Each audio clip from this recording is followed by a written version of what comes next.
ಮಧ್ವಾಯ ಚ ನಮೋ ನಮಃ.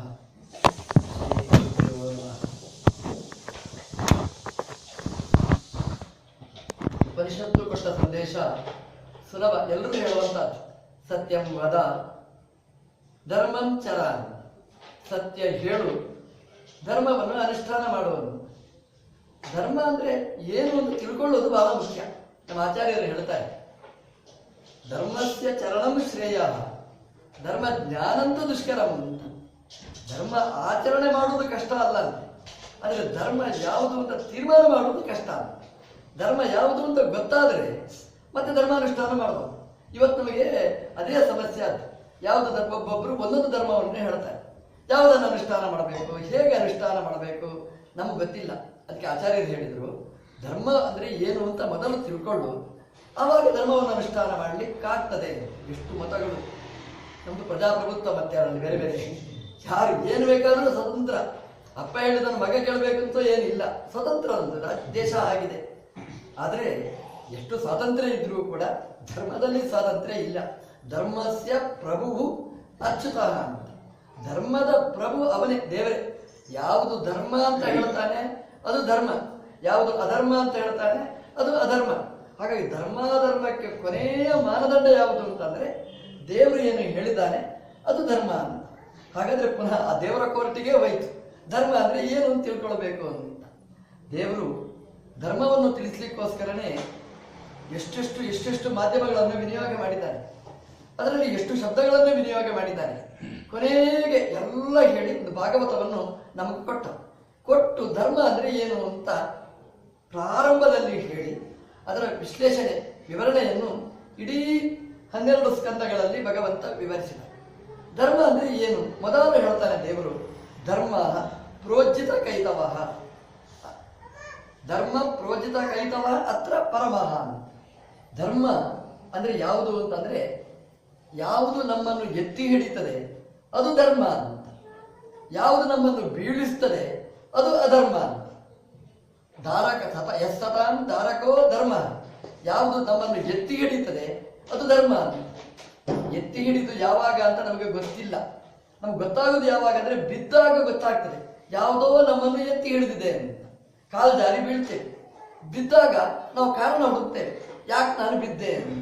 ಏನೋ ಒಂದು ಕುಂಟು ನೆಪ ಹೇಳ್ತೇವೆ, ನೀರು ಚೆಲ್ಲಿತ್ತು, ಎಣ್ಣೆ ಚೆಲ್ಲಿತ್ತು, ತುಪ್ಪ ಚೆಲ್ಲಿತ್ತು, ನೆಲಕ್ಕೆ ಟೈಲ್ಸ್ ಹಾಕಿದ್ದಾರೆ ಆದ್ರಿಂದ ಬಿದ್ದೆ ಅಂತ ಯಾವುದರ ಮೇಲೆ ಹಾಕಿ ಬಿಡುತ್ತೇವೆ.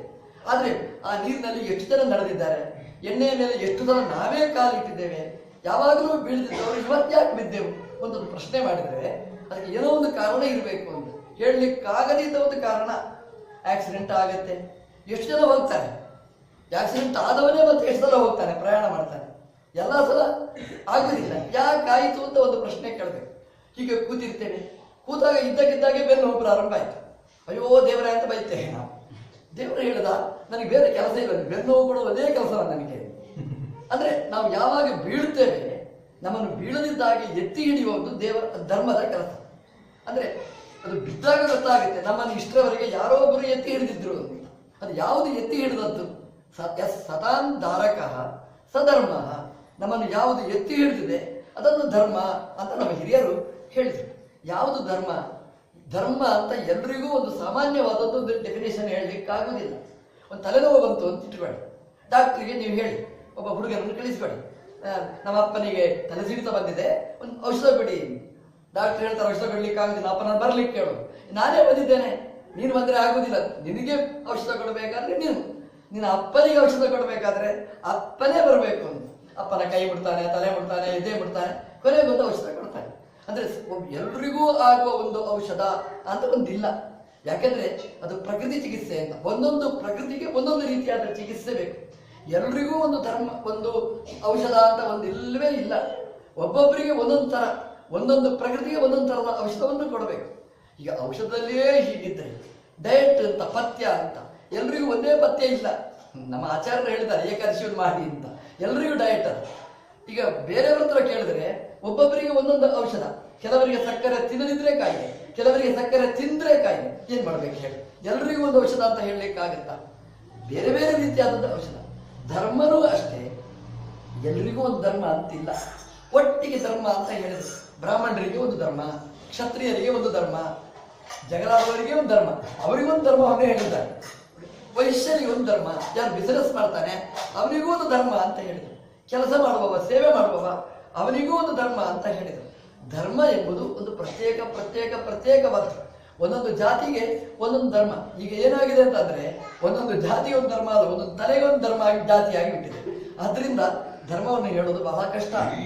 ಬ್ರಾಹ್ಮಣರಲ್ಲಿಯೂ ಕೂಡ ಒಬ್ಬೊಬ್ಬರಿಗೆ ಒಂದೊಂದು ರೀತಿಯಾಗಿರ್ತಕ್ಕ ಧರ್ಮ. ಅದನ್ನು ನಮ್ಮ ಗುರುಗಳು ಬಂದು ಉಪದೇಶ ಮಾಡಬೇಕು. ಬಿಂಬ ಉಪಾಸನೆ ಅಂತ ಹೇಳ್ತಾರೆ, ಅದು ಕೊನೇ ಮಟ್ಟದ್ದು, ಅದು ಆರಂಭದಲ್ಲಿ ಅಲ್ಲ. ಆದ್ರಿಂದ ನಾವು ಮಾಡಬೇಕಾದ ಅನುಷ್ಠಾನ ಬ್ರಾಹ್ಮಣರು ಅವರಿಗೆ ವಿಹಿತವಾದ ಧರ್ಮ. ಯಾವುದು ಬ್ರಾಹ್ಮಣರು ಮಾಡಬೇಕಾದ್ದು? ಹೆಸರೇ ಹೇಳುವ ಹಾಗೆ ಜ್ಞಾನವನ್ನು ಸಂಪಾದನೆ ಮಾಡಬೇಕಾದ್ದು ಬ್ರಾಹ್ಮಣರ ಧರ್ಮ. ಅಂದ್ರೆ ಇವತ್ತು ಏನಾಗಿದೆ ಅಂತಂದ್ರೆ ಬ್ರಾಹ್ಮಣರು ಬಿಟ್ಟು ಉಳಿದವರೆಲ್ಲ ಜ್ಞಾನ ಹೇಳುವುದೇ, ಧರ್ಮ ಹೇಳುವುದೇ ಆಗಿಬಿಟ್ಟಿದೆ. ಬ್ರಾಹ್ಮಣರನ್ನು ಬಿಟ್ಟುಬಿಟ್ಟಿದ್ದಾರೆ. ಹಾಗಾಗಬಾರದು. ಬ್ರಾಹ್ಮಣರು ಬ್ರಹ್ಮ ಅಣತಿ, ಭಗವಂತನನ್ನು ತಿಳ್ಕೊಳ್ಳಿಕ್ಕೋಸ್ಕರ ಭಗವಂತ ಕೊಟ್ಟ ಲೈಸೆನ್ಸ್ ಇರತಕ್ಕಂತಹ ಒಂದು ಜಾತಿ. ಆದ್ದರಿಂದ ಆ ಜಾತಿ ನಮಗೆ ದೇವರು ಕೊಟ್ಟಾಗ ಅದನ್ನು ನಾವು ಅನುಷ್ಠಾನ ಮಾಡಬೇಕಾದ್ದು, ಭಗವಂತನನ್ನು ತಿಳ್ಕೊಳ್ಬೇಕಾದ್ದು, ದೇವರನ್ನು ತಿಳಿಲಿಕ್ಕೆ ಏನೆಲ್ಲ ಬೇಕೋ ಅದೆಲ್ಲ ನಾವು ಮಾಡಬೇಕಾದ್ದು. ಧರ್ಮ ಪ್ರೋಜ್ಜಿತ ಕೈತವಹ ಅಂತ ಭಾಗವತದಲ್ಲಿ ಹೇಳ್ತಾರೆ. ಅಂದ್ರೆ ಅದರಲ್ಲಿ ಕಿತವತನ ಇರಬಾರದು ಅಂತ. ಕಿತವತನ ಅಂದ್ರೆ ಮೋಸಗಾರಿಕೆ ಇರಬಾರದು ಅಂತ. ಮೋಸಗಾರಿಕೆ ಅಂತಂದ್ರೆ ಮೇಲ್ನೋಟಕ್ಕೆ ಧರ್ಮ ಅಂತ ಕಾಣಿಸ್ತದೆ, ನಿಜವಾಗಿ ಧರ್ಮ ಆಗಿರುವುದಿಲ್ಲ. ಧರ್ಮದ ಆಭಾಸ ಹೆಚ್ಚು ಹಾಗಿರ್ತದೆ ನೋಡಿ. ಕಿತವ ಅಂತ ಆ ಶಬ್ದವನ್ನು ಬಳಸ್ತಾರೆ, ಒಳ್ಳೆಯ ಶಬ್ದ ಅದು, ಕಿತವ ಅಂತ. ಕಿತವ ಅಂತಂದ್ರೆ ಈ ಪ್ರಾಣಿಯನ್ನು ಹಿಡಿಯುವವನಿಗೆ ಕಿತವ ಅಂತ ಹೆಸರು. ಪ್ರಾಣಿಯನ್ನು ಹಿಡಿಯುವವ ಹೇಗೆ ಹಿಡಿತಾನೆ? ಅದು ಬೇರೆ ಬೇರೆ ಧರ್ಮಗಳಿರ್ತವೆ. ಒಂದು ನೋಡಿ, ಇದಿಷ್ಟು ಧಾನ್ಯ ನೀವು ತಂದು ನೆಲದ ಮೇಲೆ ಬೀಸಾಡ್ತಾನೆ, ಪಾರಿವಾಳ ಎಲ್ಲ ಬಂದದರ ಮೇಲೆ ಕೂತಿತು. ನೋಡುವವರಿಗೆ ಏನು ಖುಷಿ ಗೊತ್ತಾ? ಎಂತಹ ಧರ್ಮಾತ್ಮ, ಈ ಪಕ್ಷಿಯ ಮೇಲೆ ಏನು ಪ್ರೀತಿ, ಮನೆಯವರಿಗೂ ಹಾಕೋದಿಲ್ಲ, ಈ ಪಕ್ಷಿಗೆ ತಂದು ಹಾಕಿದ್ದಾನೆ ಅಂತ ಭಾರಿ ಹೊಗಳಿದ್ದು, ಪೇಪರಲ್ಲಿ ಹಾಕಿದ್ದು. ಯಾಕೆಂತಂದ್ರೆ ಇವು ಧರ್ಮ ಮಾಡುವವ ಅಂತ. ಕೊನೇ ಗೊತ್ತಾಯ್ತು ಅವನು ಕಾಳು ದವಸ ಧಾನ್ಯ ಹಾಕಿದ್ದು ಯಾಕೆ ಅಂತಂದ್ರೆ ಪಕ್ಷಿಯ ಮೇಲೆ ಪ್ರೀತಿ ಅಲ್ಲ, ಪಕ್ಷಿಯ ಮಾಂಸದ ಮೇಲೆ ಪ್ರೀತಿಯಿಂದ ಹಾಕಿದ್ದು ಅಂತ. ಅಂದ್ರೆ ಆ ಪಕ್ಷಿ ತಿನ್ಲಿಕ್ಕೆ ಅಂತ ಬರ್ತದೆ, ಎಲ್ಲ ಪಕ್ಷಿ ಸಿಕ್ಕಿತು, ಬಲೆ ಹಾಕ್ತಾನೆ, ಪಕ್ಷಿಯನ್ನು ಹಿಡಿತಾನೆ. ಅಂದ್ರೆ ಇದು ಕಿತವತನ ಅಂತ. ಅಂದ್ರೆ ಮೋಸ. ಇದು ಏನು ಮೋಸ ಅಂತಂದ್ರೆ ಪಕ್ಷಿಗೆ ಆಹಾರ ಹಾಕುವುದು ಒಂದು ನಿಮಿತ್ತ, ಆದರೆ ಅದಲ್ಲ ಮೂಲ ಉದ್ದೇಶ. ಪಕ್ಷಿಯನ್ನು ತನ್ನ ಆಹಾರಕ್ಕೋಸ್ಕರ, ಮಾರಾಟಕ್ಕೋಸ್ಕರ ಅವನು ಮಾಡುವ ಕಿತವತನ. ಇದನ್ನು ವ್ಯಾಸರು ಹೇಳಿದ್ದು ಧರ್ಮ ಪ್ರೋಜ್ಜಿತ ಕೈತವಹ. ನಮ್ಮ ಧರ್ಮದಲ್ಲಿ ಇಂತಹ ಕಿತವತನ ಇರಬಾರದು ಅಂತ. ಇಷ್ಟು ನಾವು ತಿಳ್ಕೊಂಡ್ರೆ ಪ್ರಾಯಶಃ ನಮ್ಮನ್ನು ತಿದ್ದಲಿಕ್ಕೆ ಇನ್ನೊಂದು ಮಾರ್ಗ ನಮಗೆ ಬೇಡ ಅಂತ. ಯಾಕಂದ್ರೆ ಈ ಚಿಕ್ಕ ಹುಡುಗರಿರ್ತಾರೆ ನೋಡಿ, ಸಂಧ್ಯಾ ವಂದನೆ ಮಾಡ್ತಾರೆ. ಅಪ್ಪ ಇದ್ರೆ ಸಂಧ್ಯಾ ವಂದನೆ ಮಾಡ್ತಾರೆ, ಯಾರಾದ್ರೂ ಬಂದ್ರೆ ಸಂಧ್ಯಾ ವಂದನೆ ಮಾಡ್ತಾರೆ.